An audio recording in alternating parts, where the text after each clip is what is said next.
No meio-campo de hoje, vamos falar da Copa mais chorada e mais lembrada do futebol brasileiro. Por que o Brasil perdeu em 1982? Foi culpa do Cerezo? Foi culpa do Júnior? Foi culpa do Valdir Pérez? Foi culpa do esquema tático? Foi culpa do excesso de confiança? Vamos passar pelas explicações mais conhecidas e vamos acrescentar algumas que eu acho que vocês não ouviram ainda. Venha com a gente no meio de campo de hoje falar da Copa de 82.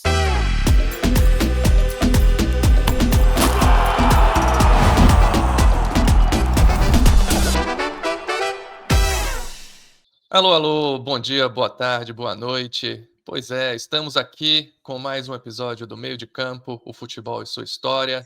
Eu sou Diego Ambrosini, estou acompanhado do Ideal Baravelar e hoje vamos falar desse jogo, talvez um dos jogos mais famosos, né, da história da seleção brasileira. Brasil 2, Itália 3, Estádio do Sarriá, na Copa de 1982 na Espanha. Alô, Idelber, como é que a gente vai abordar esse jogo? Bom dia, boa tarde, boa noite aos ouvintes. Boa tarde, Diego. Então, o plano de hoje é revisitar um dos jogos mais comentados da história. Todo mundo já ouviu alguma explicação sobre a derrota brasileira de 82. Algumas coisas são muito verdadeiras, outras são menos verdadeiras ou menos relevantes. E a gente vai passar por algumas delas, antes de oferecer o ponto de vista que a gente quer oferecer aqui hoje, que é basicamente o de que havia um problema tático. A gente vai descrever esse problema tático, as indecisões do Tele, com duas questões principalmente.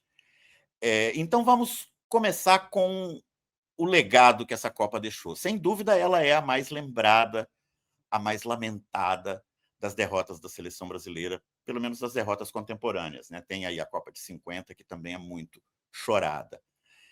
Nas explicações da derrota, em geral, a gente vê alguns tiques recorrentes, né? O primeiro é uma leitura meio pacheca da coisa, que diz mais ou menos assim: se o Brasil e a Itália jogassem 100 vezes, o Brasil ganharia 99. Houve já jornalistas, comentaristas importantes do futebol brasileiro que disseram isso. A gente discorda disso, né? Em É primeiro uma lugar, hipérbole exagerada, né, vamos colocar assim. bastante exagerada. A Itália era um timaço, e a Um gente vai falar um timaço. pouquinho desse time aqui também. Existe na reflexão sobre a derrota de 82 também uma certa arrogância de dizer que naquela tarde o futebol morreu, como se o Brasil representasse o futebol e a Itália representasse o antifutebol. Também não é uma explicação muito boa, né, Diego? Porque É, sem o time dúvida. da Itália jogava bola. Jogava Bastante. bola de uma maneira diferente que o Brasil jogava, Uhum. mas jogava muita bola. A outra muletinha que se usa em geral para explicar a derrota brasileira é tomar como bode expiatório algum jogador em particular. E aí nós temos o problema extra de que aquela seleção, ela foi a primeira, eu acho, em que houve uma tensão entre 3 grupos regionais, não mais 2, como a gente já estava acostumado a ver, Rio, São Paulo, mas agora Rio, São Paulo e Minas. A base da seleção brasileira de 82 eram 3 equipes do futebol brasileiro: o Flamengo, o Galo e o São Paulo. Cada um desses times tinha 3 titulares, né? E o que a gente vê na internet, no bate-boca de internet, é a culpabilização do Toninho Cerezo por causa daquele passe que gera o segundo gol da Itália. Curiosamente, a culpabilização do Valdir Pérez, que não levou nenhum frango naquele jogo, né? Levou um frango no jogo contra a União Soviética, que o Brasil ganhou. Ou a culpabilização do Serginho, que era realmente um jogador que destoava um pouco daquele time, né? Era um jogador com outro tipo de característica, não era um jogador de toque curto, de muita habilidade com a bola no pé. E em todas essas explicações, existe uma premissa de que, se as coisas tivessem sido feitas direitinho, o Brasil teria ganhado. E eu acho que só se me pe um comentário rápido, acho que também tem uma tendência nossa, né, de achar os culpados, individualizar os erros, né. Fica uma explicação mais fácil. "Ah, se não tivesse errado daquela forma", que foi muito o que aconteceu em 50, por exemplo, né, encontramos lá os Judas, né, o Barbosa, o Bigode, mas no fundo, geralmente, quando essas coisas acontecem, tem um fundo coletivo, tático, né. E aí, é o que a gente quer destacar um pouco hoje, como essa seleção estava armada de uma forma que permitiu que esses erros acontecessem, não é isso? Exatamente. Inclusive, o famoso passe, entre aspas, errado do Sim, Toninho Cerezo do está do Cerezo, muito inserido no problema tático central que a gente quer destacar aqui, que exato. é a falta de um jogador que cobrisse a ponta direita, o setor que a gente chama de ponta direita. Poderia ser um ponta direita clássico, poderia ser outro tipo de jogador, mas o fato é que o Brasil não tinha. Na preparação para aquela Copa, então vamos entrar no calendário que leva à Copa. O Tele Santana tem duas grandes dúvidas na preparação para a Copa do Mundo de 82. Uma delas é o camisa 9. Como a gente sabe, jogou o Serginho de titular e o Roberto Dinamite ficou no banco. Existe um mito sobre a ausência do Reinaldo que é muito repetido e que é falso, de que o Reinaldo não teria ido porque ele estava lesionado. O Reinaldo não estava lesionado na Copa de 1982. É importante destacar isso. Eu fui uma das pessoas que fez pesquisa de arquivo com isso, e o que a gente conseguiu reconstruir com a pesquisa de arquivo é que, ao longo do ano de 81, há uma grande polêmica em torno do camisa 9 da seleção. E essa polêmica tem duas características. Todo mundo do time quer o Reinaldo. Todo mundo que foi entrevistado sobre esse tema deu a declaração de que queria o Reinaldo. O Zico dizendo que se entendia melhor com o Reinaldo, o Sócrates dizendo, no meu time joga o rei, o Éder dizendo que todos os candidatos tinham suas qualidades, a diferença é que o Reinaldo é o Reinaldo, etc. E ele jogou o ano de 81 praticamente todo, né, pelo menos as principais competições, o mundialito, né, no Uruguai, as eliminatórias e aquela excursão, pra Europa, né, que o Brasil joga com grandes seleções, que é a Inglaterra, a França, a Alemanha Ocidental e vence os 3 jogos lá na casa dos adversários, né. Exatamente. O Brasil vence, essa é, digamos, uma excursão importantíssima na história da seleção brasileira, 1981. O Brasil vai ao Wembley, ganha de 1-0 da Inglaterra, com o Reinaldo no time. Perdão. O Brasil Tempo vai passado. ao Parc des Princes e derrota a França por 3-1, com o Reinaldo no time. E o Reinaldo não joga o terceiro jogo, que é o Brasil 2, Sim, Alemanha Ocidental 1, que o Valdir Pérez pega 2 pênaltis do Breitner, né? Na verdade, o mesmo pênalti batido 2 vezes, em Stuttgart. em Stuttgart. E é esse jogo contra a Alemanha que o Valdir Pérez basicamente carimba o passaporte dele como Sim, titular para sim. a Copa, né? Então, vamos recapitular um pouquinho dessa polêmica, Diego, porque eu acho importante, na medida em que pouca gente conhece os detalhes dela, né? Vamos O lá, vamos lá. Reinaldo, o Reinaldo aparece no futebol brasileiro em 1977, fazendo gols a rodo. É aquele time histórico do Galo que termina o campeonato invicto, mas perde a final nos pênaltis para o São Paulo. Coisas do regulamento da competição nos anos 70. O Galo termina o campeonato 10 pontos à frente do São Paulo, mas fica com o vice-campeonato invicto. Nesse campeonato, o Galo joga 21 partidas, o Reinaldo joga 17, faz 28 gols. É uma média de gols jamais atingida na história do Campeonato Brasileiro. Impressionante, né. 1,5 gols por jogo. O Reinaldo é um dos grandes destaques do Campeonato Brasileiro de 80, que o Galo também fica com o vice-campeonato. E em 81, até o começo de 82, o Reinaldo estava na ponta dos cascos. É claro que não estava em condição física perfeita, porque a condição física perfeita ele nunca teve. Ele sofreu uma operação no joelho com 16 anos de idade. Mas ele não estava contundido. A ausência do Reinaldo na Copa é uma decisão de Tele Santana. Por que o Tele toma essa decisão? Toda a pesquisa de arquivo nos mostra que não foi uma decisão técnica, não foi uma decisão tática e não foi uma decisão física. Ou seja, não foi uma decisão futebolística. O Reinaldo, em 1977, ele dá uma entrevista muito famosa ao jornal de oposição à ditadura militar, que é o Movimento, pedindo eleições diretas. Esse é o momento que a ditadura militar brasileira está se relaxando um pouquinho, aquela abertura lenta e Lenta, gradual gradual. Uhum. ao estilo brasileiro, né?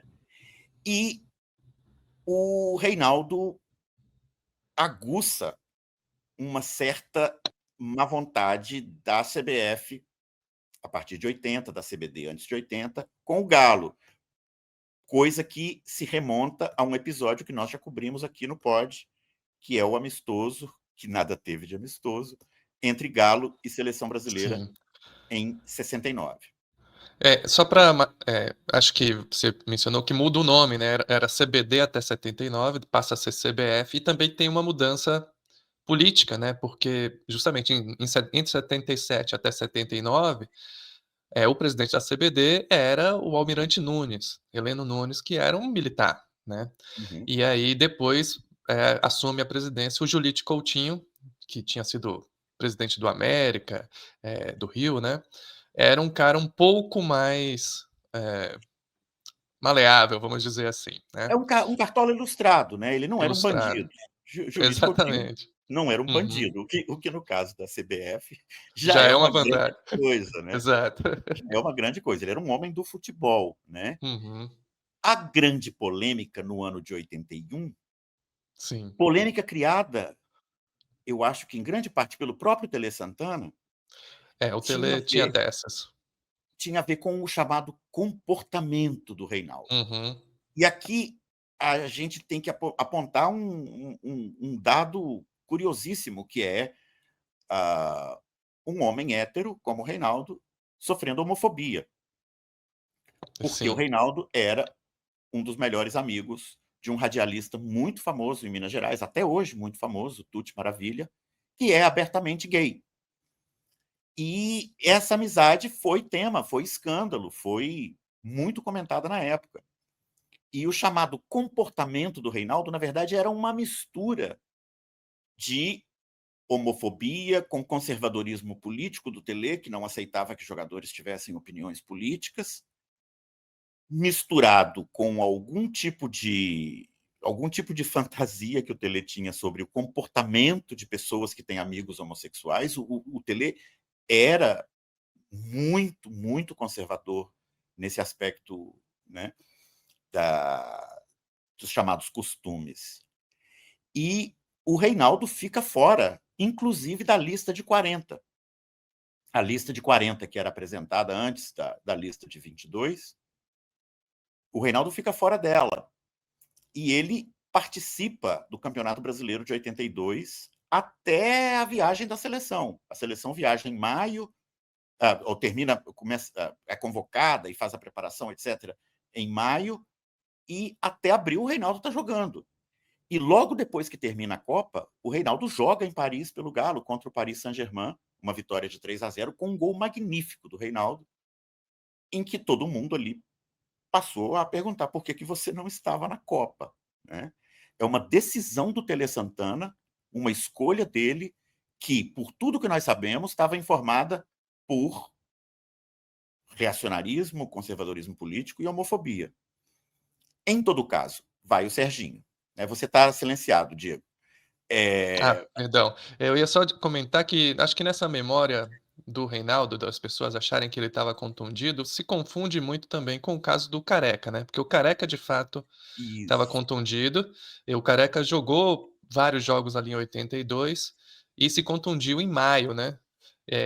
Então foi o caso do Careca, ele acabou sendo cortado por contusão, mas não era o caso do Reinaldo, né. E o Então acho que Careca essa era memória um jogador mais parecido com o Reinaldo, em evidentemente, termos de estilo, sim, né. estilo de jogo, né. E De tudo fato, indica que o Careca era o preferido do Tele, porque ele sim. mantinha a característica do Reinaldo sem os, entre aspas, Uhum. problemas que o Sim, Reinaldo sim. trazia por ser uma Uhum. figura pública envolvida com a política e tal. É. O segundo problema tático, que eu acho que é a chave do jogo, é que o Brasil, ao longo da preparação para a Copa, o Tele não se resolveu sobre o lado direito. Se ele iria jogar com um ponta direita, se ele iria Uhum. jogar com um quadrado no meio-campo, se ele iria colocar o Paulo Isidoro para cobrir o lado direito. É importante destacar que na preparação, a gente está muito acostumado a falar da seleção de 82 como um quadrado mágico no meio-campo, Sim. Cerezo, Falcão, Zico e Sócrates, com o Serginho e o Éder na frente, e, portanto, um time torto, na medida em que o Éder é um ponta esquerda típico, clássico, de linha de fundo, de beirada de campo, e o Serginho é um centroavante fixo, nove, Diária. de Uhum. área. E do lado direito não tinha ninguém. Eu tinha. É. Tinha uma orientação para que cada um dos 4 meio-campistas caísse por aquele setor. Uhum. Esse é o arranjo que o Tele leva para a Copa de 82. Mas, realmente, quer dizer, nos anos anteriores, desde quando o Tele assume a seleção em 80 e 81, ele ainda arma a seleção no 4-3-3, né, com 3 meio-campistas e 3, atacantes. Mas desde sempre, ali, o ponta direita era uma figura que não era um ponta direita típico, nato, né, Isso, de linha de isso. fundo, porque sempre foi o Paulo Isidoro, que ele acaba indo para a Copa também, e durante um bom tempo também foi escalado ali o Tita, que era do Flamengo, que também era um atacante meio-campista, né. Também era um cara É, que queria jogar com é, a 10. É, exatamente. Então, e é curioso até se a gente pensar o Tele na trajetória dele enquanto jogador, porque enquanto ele era jogador no Fluminense, ele foi sempre um ponta direita que era atrasado, né, pelo Zezé Moreira, que inclusive vai ser auxiliar dele na Copa de 82, vai ser o scout, né. Então meio que replica ali a trajetória do Tele, botar do um próprio ponta Tele. direita, né, mais atrasado. E vale lembrar o esquete do Jô Soares, né, com o personagem Zé da Galera, que Bota a falava ponta sempre: Tele. "Bota a ponta Tele", né. Então, realmente, E é aí, em algum curioso. momento, ele desiste do Isidoro e acaba montando aqueles 4 craques do meio de campo, mas que taticamente criam um problema, né. Exatamente. Taticamente cria um problema. Uhum. Ele, eu acho que deve ter passado na cabeça dele em algum momento a escolha do Zagallo, Sim. que na Copa de 70 colocou 4 camisas 10. Sim, sim. As pessoas às vezes Uhum, dizem 5, mas não é 5, né, porque o Gerson não uhum. era camisa 10. Sim. Eram 4 camisas 10 que se encaixaram ali daquele jeito que funcionou, né. O Tostão como falso 9, o Jairzinho como ponta que fecha, o Rivelino como ponta que fecha. Mas, no time de 70, havia uma simetria, certo? Era simétrico. O Sim, Rivelino sim. não era ponta de linha de fundo e o Jairzinho não era ponta de linha de fundo, os 2 Exato. eram pontas que fecham. O Brasil não jogou com o Edu, essa é uma diferença do time do Saldanha para o time do Sim. Zagallo. O Saldanha jogava com o Edu, que era um ponta de linha de fundo. O Zagallo tira o Edu e coloca o Rivelino como titular, né. A outra questão que complica, as 2 questões que complicam ainda mais esse problema tático, é que na época da Copa de 82 não existia data FIFA. Sim, E, sim. portanto, o Falcão, que já estava na Roma, não participou de nada. O Falcão não jogou É. nada. Ele não jogou o O Mundialito de 81. Exato. As Ele não jogou eliminatórias. as eliminatórias, ele não É. jogou a expulsão para a Europa. Se você Uhum. der uma olhada na lista de jogos da seleção brasileira no ano de 81, não tem Falcão, Exatamente. porque ele está na Roma, e a Roma não É. tinha obrigação de liberá-lo.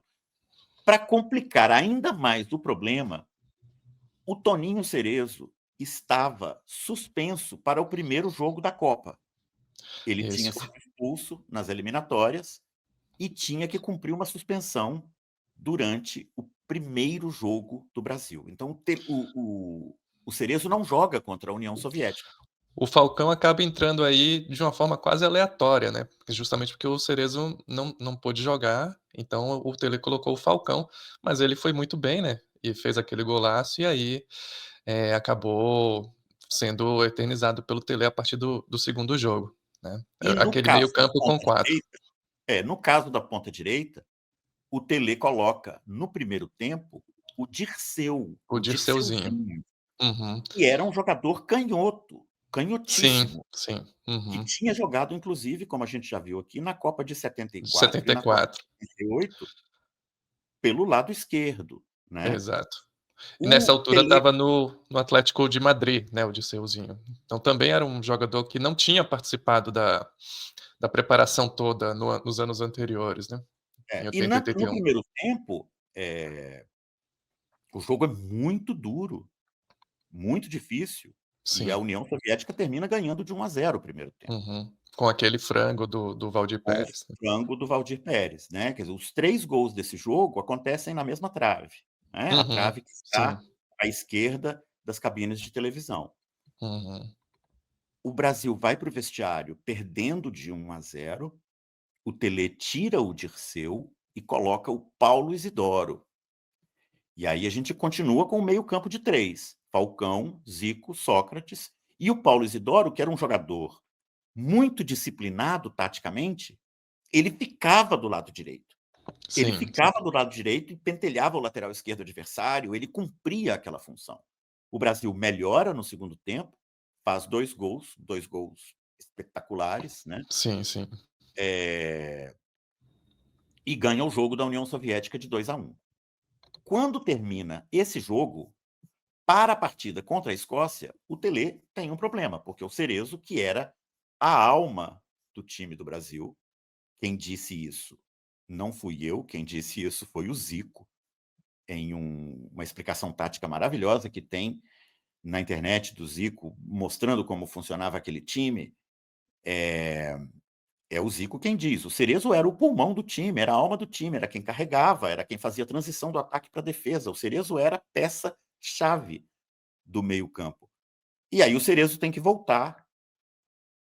O Tele não tem como excluir o Falcão, né? É, E aí, no jogo contra a Escócia, começa o quadrado. sim. E, de Eu acho novo, que o primeiro tempo é um problema. só, falar rapidinho do quadrado, né, porque, eu acho que é uma coisa interessante que isso vai se eternizar no futebol brasileiro, talvez seja um dos primeiros times, embora tenha sido, aleatório também a instalação do quadrado, não era algo planejado pelo Tele, mas o Brasil vai jogar, os times brasileiros vão passar a jogar nesse 4-4-2 com quadrado de meio de campo sempre, nos anos 90, né, sobretudo nos anos 80 ainda basicamente vai permanecer o 4-3-3 como tática mais utilizada. E que é muito diferente do 4-4-2 europeu, né, que é um 4-4-2 que tem 2 linhas de 4, 4 na defesa, 4 no meio-campo em linha.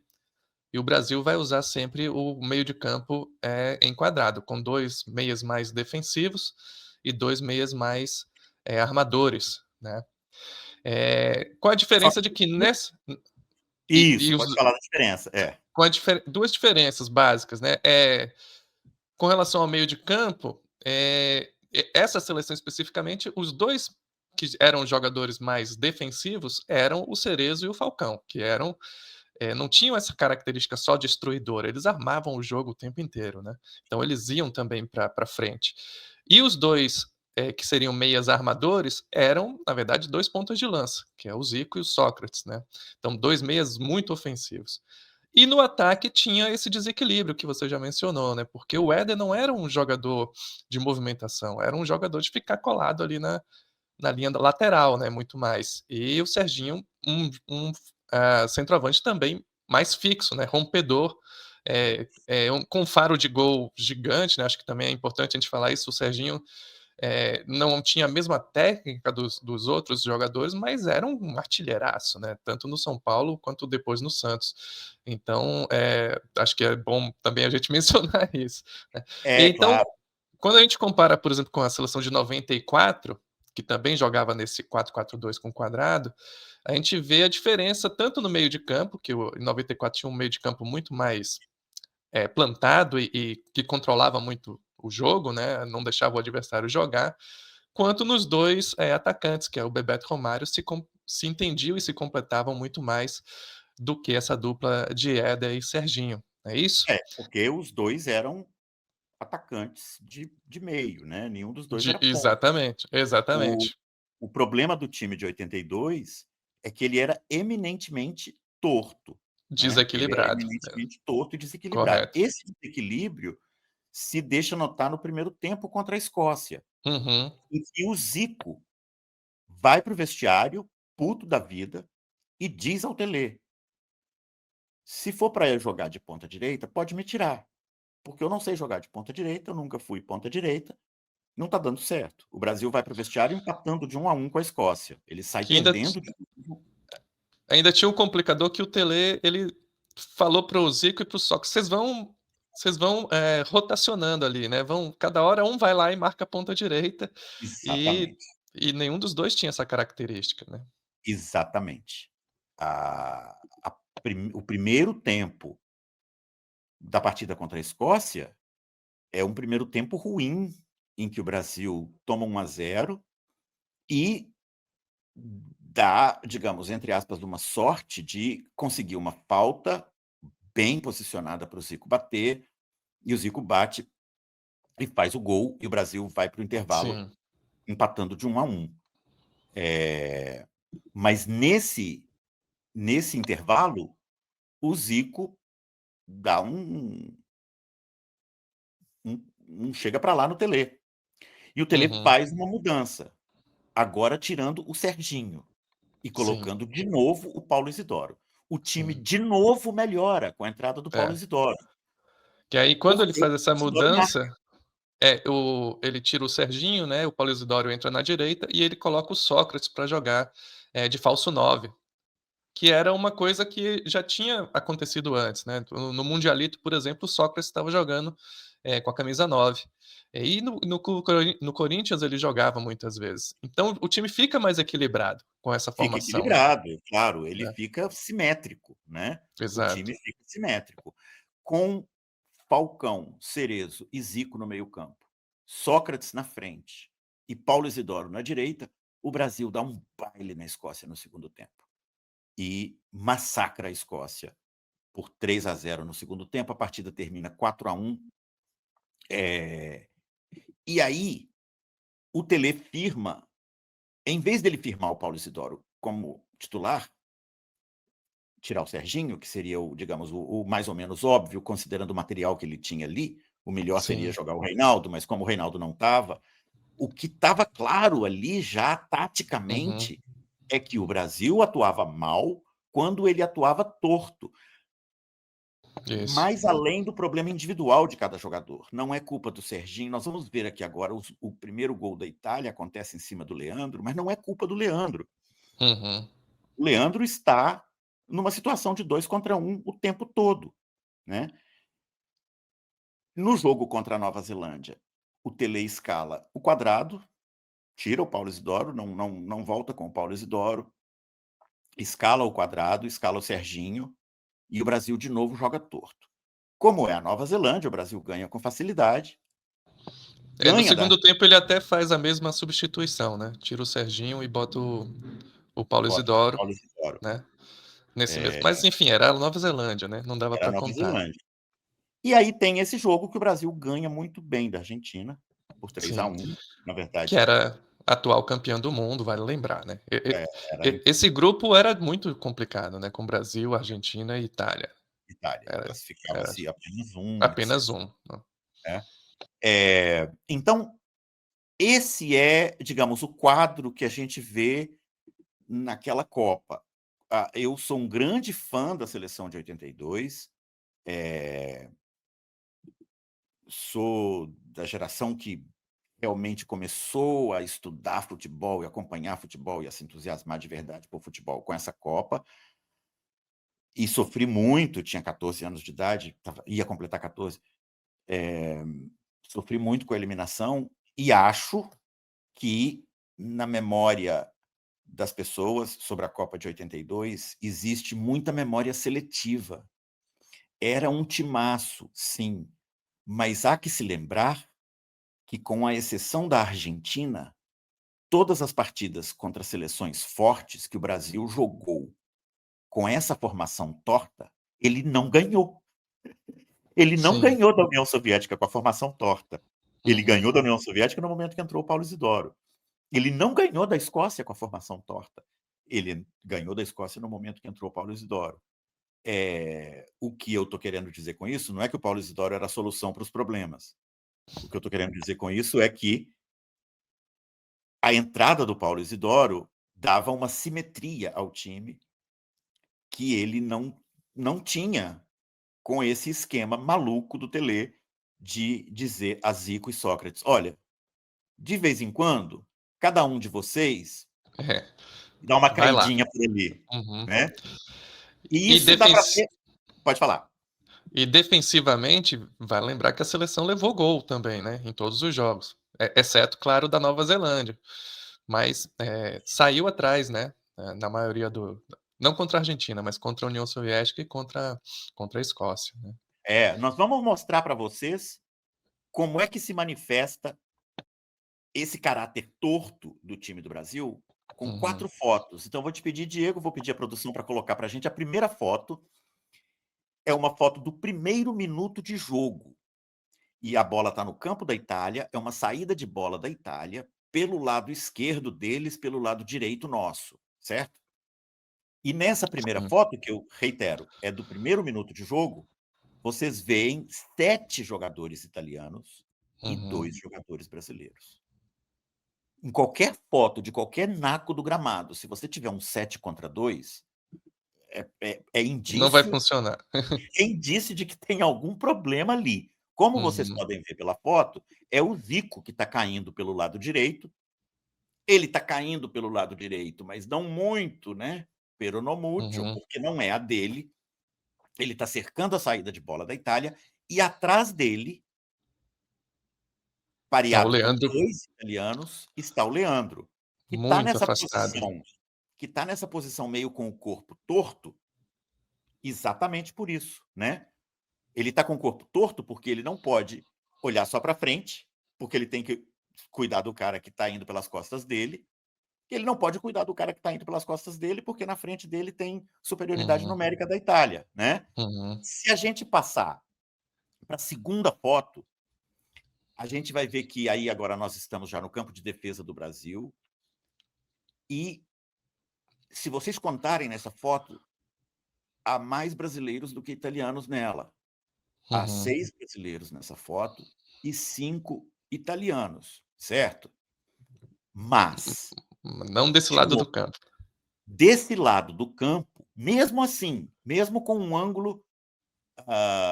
ângulo distanciado, que Uhum. pega um enorme naco do campo, pega 6 brasileiros e 5 italianos, se vocês olharem do lado direito da nossa defesa, do lado esquerdo do ataque da Itália, vocês vão ver um 3 contra 2.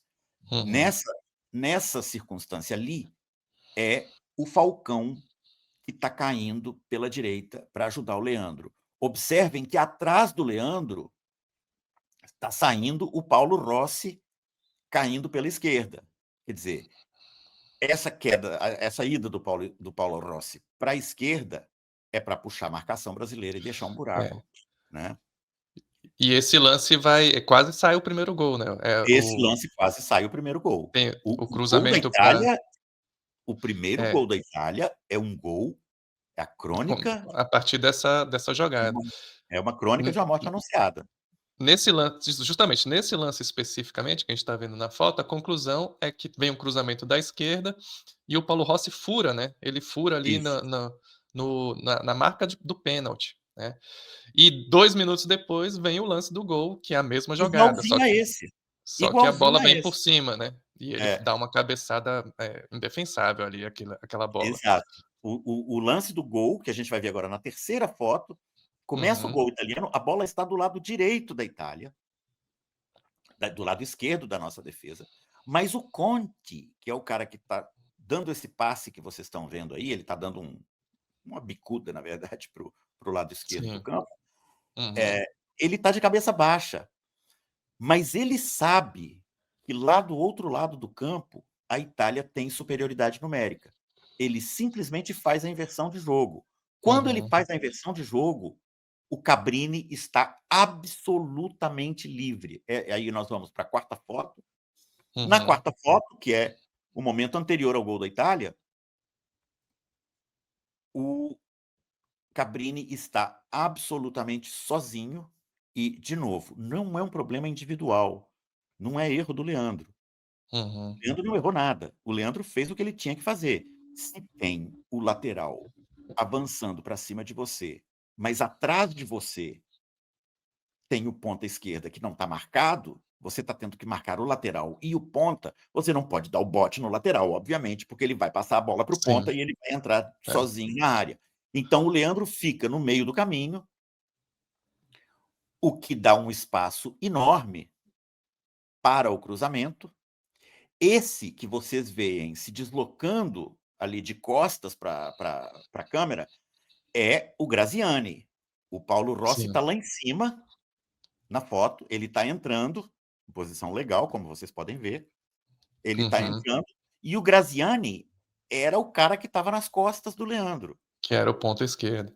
Era o E ponto que esquerdo. era um goleador, né, naquele momento ali, o Paulo Rossi, ele tinha estado 2 anos suspenso, não vamos entrar nesse detalhe, mas ele tinha se envolvido ali com o escândalo do Totonero, que era um escândalo de esquema de apostas, né. E inicialmente era para ele ter sido suspenso 3 anos, ele, apelou a decisão, foi suspenso só 2 anos e voltou a tempo de jogar a Copa do Mundo, né. Ele já tinha jogado a Copa de 78, tinha sido um dos destaques da Itália em 78. A Itália, chega em 4º lugar, né, perde para o Brasil a decisão do terceiro. E, ele vai mal nos 3 primeiros jogos, né, não consegue se encaixar no time, mas nesse jogo aí era o estava com a escrita, né, para ser quebrada, e ele faz esse gol, o primeiro gol em 3 anos com a seleção italiana. Mas Isso, era antes desde disso junho de 79 ele não fazia um gol, isso. né, pela Itália. Mas o Graziani, ele era o artilheiro, né, na ausência do Rossi, ele tinha feito já 23 gols pela seleção, então ele é um cara perigoso, não dava para o Leandro deixar ele sozinho, né, Exatamente. porque ô Idelber, talvez seja legal, vamos aproveitar esse momento para mostrar os 2 campinhos, né, para a gente Vamos. também, deixar o pessoal que está assistindo relembrar, né, as 2 seleções. Então vamos começar pelo Brasil, já falamos de quase todo mundo, mas só para escalar, né, direitinho. O Valdir Pérez no gol, o Oscar do São Paulo, o Luizinho do Galo e o Júnior do Flamengo na lateral esquerda. No meio, então, o quadrado, né, que já mencionamos várias vezes, Cerezo, do Galo e o Falcão da Roma, e o Sócrates e o Zico, né, o Sócrates corintiano e o Zico do Flamengo. E fechando o time no ataque, o Serginho do São Paulo como centroavante e o Éder, do Galo na ponta esquerda, né. Exato. É A um 4. O Jonathan Wilson gosta de se referir a esse time como um 4-2-2-2, que eu acho exatamente. que é uma forma melhor da gente representar, mas Do que um 4-4-2, né. sempre deixando claro que o time era torto. Então, assim, Uhum. um campinho, digamos, mais realista seria um campinho em que o Zico e Sócrates estão centralizados e estão Sim. os 2 com setinha para o lado direito. Os Uhum. 2 tendo que cair para o lado direito. E o Falcão também com setinha para o lado direito. Todo mundo com a setinha para o lado direito, indicando que eles têm que cair por ali. Nem sempre caíam. Quando caíam, a gente Uhum. tinha um problema de espaçamento, como a gente viu nessas fotos da situação do primeiro gol da Itália, né? Exatamente. E, a Itália, né, a Itália ela vinha, era uma espécie de 4-5, desculpa, 5-4-1, mas com uma diferença que era, a Itália jogava com líbero, né, como era a tradição italiana já de muitas décadas, né. Então no gol, o Dino Zoff, o goleiro já veterano, tinha sido goleiro da Itália desde a Copa de 70, né, eh, já com 40 anos de idade. Na defesa, vinha o Oriali pela lateral direita, no centro o Scirea era o líbero, então ele jogava na sobra, né, atrás da linha dos zagueiros. O Colovati e o Gentili que de gentil não tinha nada, né, apesar do nome, ele colou no Zico o jogo inteiro, foi um carrapato no tanto que tem uma cena, um episódio ali no momento em que ele, puxa a camisa do Zico, rasga a camisa, né, o Zico reclama de pênalti, ainda no primeiro tempo, mas uma marcação cerrada em cima do Zico. E, na lateral esquerda, o Cabrini. O Cabrini era um lateral, enquanto que o Oriale, ele ficava mais plantado realmente, o Cabrini estava o tempo inteiro, avançando, né. E aí a gente vai ser outros dos motivos que vai acabar, onerando o nosso lateral direito, o Leandro, porque ele vai estar sempre com 2 italianos atacando o espaço em cima dele, tanto o Cabrini quanto o ponta esquerda, o Graziani.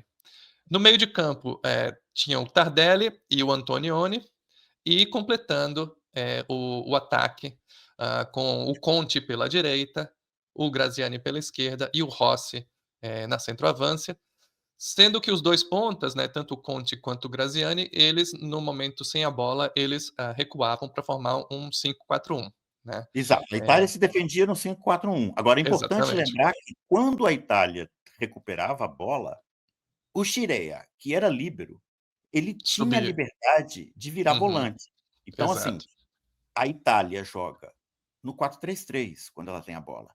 exato. Esse 4-3-3 é formado o meio-campo é formado pelo Scirea, que na fase defensiva é líbero, ele fica atrás de todo mundo.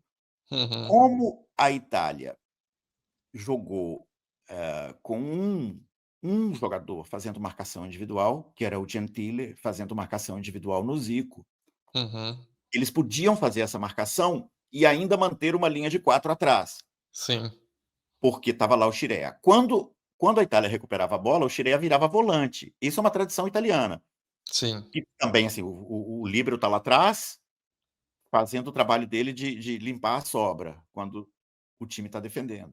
Mas quando o time está atacando, ele vira volante. Ele era um cara de Uhum. bom passe e tal. O Tardelli era mais o que os italianos chamam de regista e o Sim, Antonioni era mais o que os italianos chamam de tresquartista. sim. Essa nomenclatura italiana é muito própria do jogo italiano, não Uhum. traduz exatamente para o nosso ponta de lança, né. O Sim. regista é o que a gente chamaria de um armador de Uhum. jogo. E Sim, o tresquartista é aquele que faz 3/4 do campo, ou seja, aquele que ataca, é sim. aquele que está Exato. ligando o meio-campo com o ataque. E de alguma forma é o que a gente chamaria de ponta de lança, mas no Brasil a figura do ponta de Uhum. lança está muito associada a um cara que vai marcar gol, né, o cara que vai chegar Exato, na área e tal. Não é exatamente isso o tresquartista. Então essa é a Itália, né. exato. A gente não vai passar por toda a história do jogo, mas é importante destacar algumas coisinhas, né. O Brasil empata o jogo 5 minutos depois. Sim, a Itália começa muito, é o momento talvez do jogo em que a Itália, amassa o Brasil, né. Depois o Brasil vai ter mais o domínio da bola o resto do jogo, mas os primeiros 10 minutos a Itália tem, É, algumas situações ali, sai o primeiro gol e tem aquela outra situação com o Rossi, mas aos 12, o Brasil empata, é isso? Com exatamente, o troca de passes belíssimo, maravilhosa foi um golaço, né, o do Zico Zico se e do livra da Sócrates. marcação e consegue uma O enfiada com que o o Sócrates Zico faz um acha golaço. o Sócrates numa enfiada espetacular, né, Uhum. e o Sócrates empata. No caso do tão propalado erro do Toninho Cerezo, lá pelos 25 minutos de jogo, por aí, né, É, eh uhum. nesse passe do Cerezo, de novo, eu acho que a insistência, exatamente, 25 minutos de jogo. A insistência nossa na questão tática é importante para a gente não ficar batendo boca sobre culpa de fulano, culpa de cicrano, culpa de mengano. O Sim, passe do Cerezo volta para o centro porque ele não tem opção de passe à direita. na direita, exatamente. É porque tem um buraco na direita, né? Uhum, Não é passar pano para o Cerezo. Inclusive, o passe dele, a bola transcorre metade da trajetória dela, e uhum. mesmo depois de metade da trajetória transcorrida, ela ainda está mais próxima do Do Júnior e do do Júnior, Luizinho, né. Sim, é exato. do que do Paulo Rossi, né? Uhum, Ou seja, é um caso típico assim de que o problema tático determina, digamos, ou pelo menos condiciona o erro individual. O Brasil vai para o intervalo perdendo sim, e de 2 a só 1. empata o jogo aos 23 minutos do segundo tempo. Sim, 68 minutos de jogo. Aos 20, quem entrou? o Paulo Isidoro. Paulo Isidoro, exatamente, O né. Paulo Isidoro É, entra no lugar do Serginho. no lugar do Serginho. O Brasil melhora. Sai o gol pelo lado direito do Hum. ataque brasileiro, o lado que estava capenga. É, mas é a bola começa com o Júnior, né, o Júnior vem Começa com pela o Júnior, é uma esquerda, inversão de carrega, jogo. ele vai fazendo a diagonal, e aí ele encontra um passe para o Falcão, né, Ele encontra e o passe para o que Falcão, estava do lado direito, na cabeça da área ali. favorecido pela corrida do Uhum, Cerezo, que carrega a exato. marcação, Exatamente, abre um buraco, né, abre um buraco, e ele que é tem o o espaço buraco para no o qual o chute. Falcão trabalha. Né? É. Ou seja, o gol do Brasil é criado em uma situação de povoamento Uhum, do setor direito que não tinha acontecido sistematicamente naquele jogo. uhum, Né? uhum, Quando aconteceu, nas duas vezes em que aconteceu, o Brasil fez gol. uhum, Mas se vocês observarem, a gente não tem aqui como mostrar, é melhor não mostrar, porque o YouTube depois desmonetiza o vídeo e tal, a gente não tem como mostrar imagens do jogo. uhum, Mas, se vocês assistirem esse jogo, tem uma versão narrada em italiano, no Futbalia, e tem uma uhum. versão narrada em inglês no YouTube, no canal da No FIFA canal também, no canal da FIFA, sim. canal da FIFA. Vocês vão ver que é um time nitidamente torto. E Uhum. esse problema tático é essencial para definir a derrota no No terceiro minuto gol trinta e italiano, cinco. que No minuto acontece. 35, né. A É, Itália é também o Brasil tá o tempo inteiro correndo atrás do placar, empata, que era o resultado que era e continuou favorecia o correndo, né? Brasil, Isso me continua chamou correndo. muita atenção, Sim. revendo o jogo. O Brasil joga, aqui usando a minutagem europeia, dos 68, perdão, dos 64 minutos de jogo até os 74, nesses 10 minutos, Uhum. o Brasil sai correndo como maluco. Tem 2 Sim. chutes de fora da área, um do Sim, Zico, sim. que vai na arquibancada, é muito bem acima da Uhum. travessão, e tem um outro do Sócrates que vai no peito do Zoff. Sim, O Brasil sim. não faz Ele nenhum movimento no sentido de trocar res passes, cadenciar o cadenciar o jogo, jogo. Uhum. segurar um pouco, Sim. nada. O Brasil continua jogando como se precisasse da vitória, o que, aliás, é uma tradição brasileira em Copas, né? Porque Sim. lembra que É, na assim como Copa de foi em 50 54, e 54. na Copa de 54, você lembrou bem de 50, mas eu estou pensando em Uhum, 54, que o Brasil correndo enlouquecidamente em busca uhum. de uma vitória contra a Iugoslávia, Que não era e os necessária. iugoslavos desesperados, tentando dizer aos brasileiros que o Uhum. empate classificava os dois times, né? Sim. É muito. Aí eu acho que entra um pouquinho a questão anímica ou Anímica, psicológica, sim. Uhum. né? Porque o que mais me espantou revendo esse jogo é o desespero com que o Brasil joga os 10 minutos que vão do segundo gol brasileiro ao terceiro gol italiano. O terceiro Completamente gol. desnecessária, É. porque a Itália, e aqui, importante a gente falar disso antes de esquecer, Diego, que o Brasil tinha, nessa Copa, um olheiro, Sim, o Zezé Zezé Moreira. Moreira, Uhum. histórico técnico brasileiro, um dos inventores da marcação por zona, Técnico em estava na 54, Itália. né? Estava na Itália, técnico da seleção brasileira na Copa de 54. Ele estava na Itália, ele tinha sido técnico do Tele no Fluminense, Sim, era o grande mentor do Tele, era o né? grande mentor do Tele. E Uhum, o Zezé Moreira trouxe para o Tele um relatório detalhado, uhum. dizendo: toma cuidado, esse time é muito forte. É, Uhum, não é, eles não jogaram partidas maravilhosas na primeira fase, eles empataram os 3 jogos. Na sim, verdade, eu acho que as pessoas também, mais ou menos como você disse no caso do Reinaldo do Careca, elas projetam uma coisa na outra. A sim. partida contra a Polônia e contra Camarões, as 2 partidas, Polônia e Camarões, foram ruins. A partida Uhum, contra o Peru, eles jogaram sim, muito bem. Eles não sim, ganharam do Peru, sim, sim. mas jogaram bastante bem. O que mostra que eles tinham essa tradição de jogar muito bem contra times sul-americanos, o que não Uhum, é sim, coincidência. A Itália jogou muito bem contra o Peru, jogou muito bem contra a Argentina e jogou sim. muito bem contra o Brasil. Não é uma coincidência. Né? É Uhum, um tipo de futebol muito adequado para atuar contra times sul-americanos.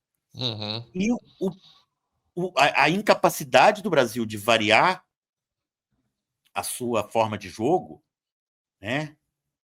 De cadenciar, tocar, dizer à Itália: vem, sim. pode vir, nós estamos aqui, nós estamos armados, né? Uhum, Em vez de sair desembestado chutando bola da intermediária, sendo que uhum. você tem a vantagem no placar, né?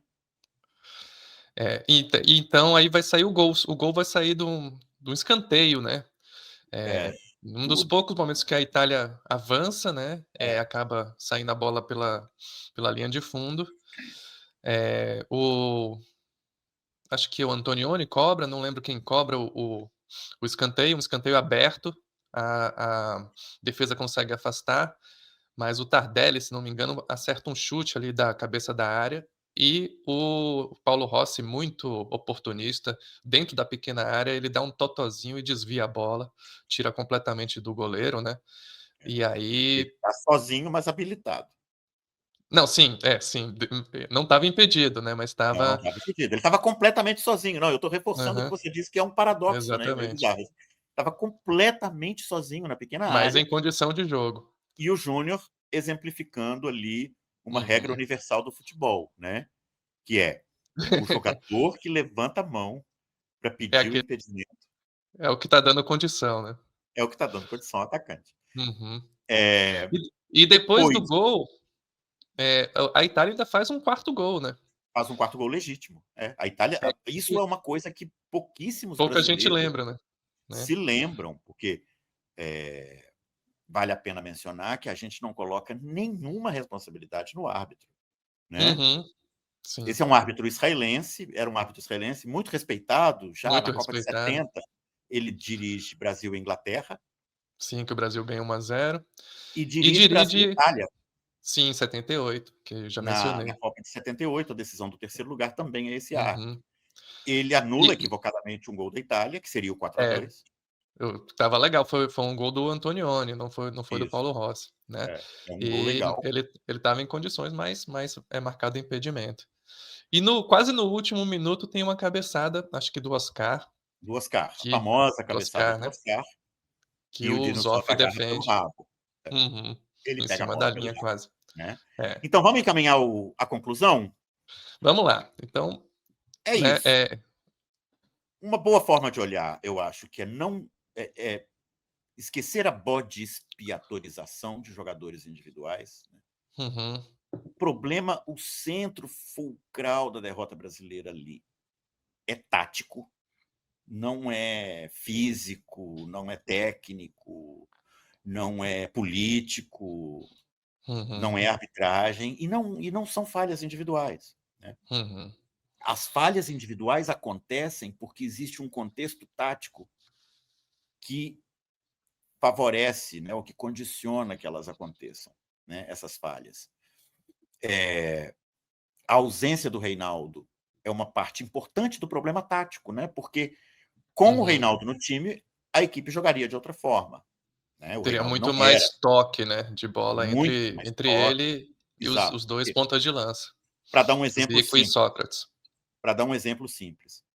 o Gentile não poderia ter perseguido o Zico no campo inteiro com o Reinaldo em Uhum, campo, porque o uhum, Reinaldo tinha uma combinação com o Zico que era sim, assustadora. Eles se uhum, entendiam pelo olhar.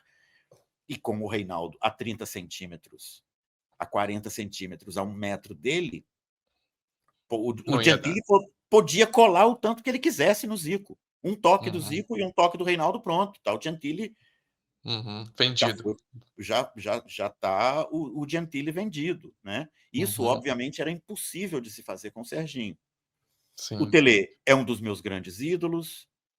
Acho que até a gente fez um episódio sobre o título do São Paulo e cobrimos o Tele de elogio, mas também mencionamos, ele aprendeu, né, com É, 82. Em ele 92 ele era, consertou os erros de 82. por um lado, muito moralista em questões Uhum, comportamentais e, por outro, extremamente teimoso em questões táticas, porque esse buraco na ponta direita a gente via. sim. O Jô Soares viu. Bota a ponta, Eu, Tele. que era um moleque de 13 anos de idade, vi. Uhum. Quando saiu a escalação para o jogo contra a União Soviética, eu bati o olho e disse: ele vai jogar com o Dirceu na ponta direita? Mas o Dirceu é canhoto, pô. Naquela época não existia essa história de, né, Ponta ponta invertida. invertido. Então, eu espero que a gente tenha dado uma boa iluminada para vocês no aspecto tático desse jogo. Não é boa ideia dizer que, se o aspecto tático tivesse sido resolvido, o Brasil teria ganhado, porque essa é uma leitura arrogante das coisas. A Itália Sim, era um sim, espaço. O sim. Tele foi, sim, arrogante ao desprezar o relatório Do do Zezé. Zezé Moreira. O Zezé Moreira previu tudo Uhum, que nós falamos aqui. O Zezé Moreira apontou no relatório dele e o Tele simplesmente ignorou, né? uhum. É isso. É isso, pessoal. Então, maravilha, cumprimos aqui uma coisa que acho que fazia parte do nosso processo de batismo, né, tínhamos que falar desse jogo, um dos grandes jogos da seleção, uma grande derrota, infelizmente, da seleção brasileira, mas acho que conseguimos iluminar um aspecto que é relativamente pouco lembrado, né, que é o aspecto tático daquele jogo. Continue nos acompanhando aqui no canal do Meio, nós somos o podcast Meio de Campo, Futebol e Sua História. Estamos aqui toda sexta-feira com algum tema importante da nossa história, da história do nosso futebol. Nos acompanhem, deixe o seu like, deixe um comentário, por favor, aperta o sininho para receber as nossas notificações e a gente se vê na semana que vem, Idelber. É isso. Boa tarde. Um abraço a todos.